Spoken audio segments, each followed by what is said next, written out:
한화이글스 창단 40주년과 한국 시리즈 준우승을 기념하는 불꽃축제가 오는 30일 엑스포과학공원 일대에서 개최됩니다.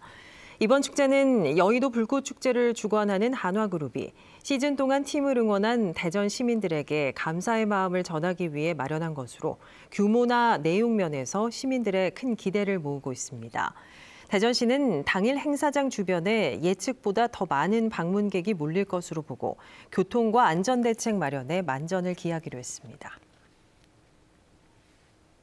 캄보디아 사태와 관련해 충남경찰청에서 9건의 사건을 추가로 수사 중인 것으로 확인됐습니다. 경찰청은 투자 리딩과 로맨스 스캠, 노쇼 사기 등 모두 119건을 수사하고 있으며 이 가운데 충남경찰청에서 9건을 맡고 있다고 밝혔습니다. 앞서 충남경찰청은 캄보디아와 태국 등에서 사기에 가담한 혐의로 국내로 송환돼 수사받던 피의자 45명을 붙잡아 구속 상태로 검찰에 넘겼습니다. 충남경찰청 형사기동대는 해외 범죄 조직의 대포 통장을 불법 유통한 혐의로 20대 총책 A씨와 모집책 등 16명을 붙잡아 검찰에 넘겼습니다. A씨는 2023년 거짓 법인을 설립한 뒤 지인들을 통장 모집책으로 두고 캄보디아와 필리핀 등에 거점을 둔 범죄 조직에 대포 통장을 팔아넘긴 혐의를 받습니다. 출하를 앞둔 서천 지역 물김 양식장에서 김이 누렇게 변하는 황백화 현상이 발생했습니다. 서천구는 올가을 지속된 고수온과 가을 장마로 마서면과 비인면, 서면 일대 김 양식장에서 김이 누렇게 변하면서 생산성과 품질이 떨어지는 황백화 현상이 발생했다고 설명했습니다. 서천구는 첫 수확을 하기도 전에 황백화된 건 이례적이라며 영양제 보급 등 조치에 나서겠다고 밝혔습니다. 대전시는 수능일인 모레 본청과 산하기관의 출근 시간을 오전 10시로 1시간 늦추기로 했습니다. 또 오전 7시부터 2시간 동안 수험생 탑승 차량은 버스 전용 차로를 이용할 수 있도록 하고 승용차 요일제도 한시적으로 해제하기로 했습니다. 코레일도 수능 당일 열차 고장에 대비해 전국 주요 역에 대체 열차 30여 대를 배치하고 듣기평가 시간대 시험장 인근을 지나는 열차는 기적 사용을 자제할 방침입니다.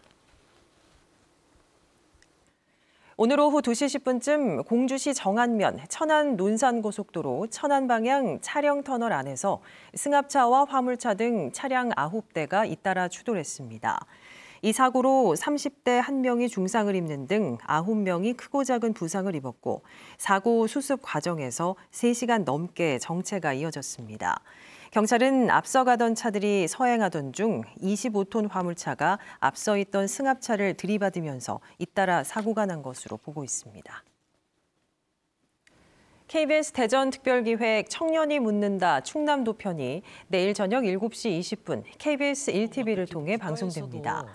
이번 특별기획에는 충남 지역 청년 30명과 김태흠 충남도지사가 출연해 충남의 정주 여건과 일자리, 결혼과 출산, 육아에 대한 청년들의 고민을 듣고 김 지사가 답하는 방식으로 진행됩니다. 충청남도가 대설과 한파에 대비해 전통시장과 노후주택 등 31곳을 중점관리구역으로 지정했습니다. 또 거주자 1,440명을 우선 대피 인원으로 분류해 신속한 대피를 지원하기로 했습니다.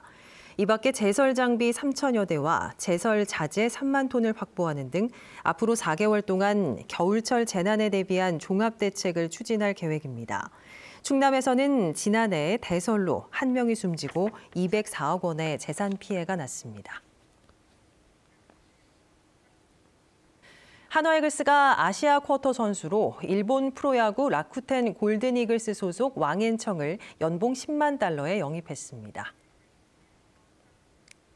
대전과 세종 충남 지역은 오늘 대체로 맑은 가운데 오전까지 짙은 안개가 끼는 곳이 있겠습니다. 아침 최저기온은 대전 3.3도, 세종 2.8도, 공주 영하 0.1도 등 영하 1도에서 영상 5도의 분포를 보였고 낮 최고 기온은 14도에서 16도로 일교차가 크게 벌어지겠습니다. 미세먼지 농도는 대전과 세종 보통, 충남은 좋음 수준을 보이겠습니다.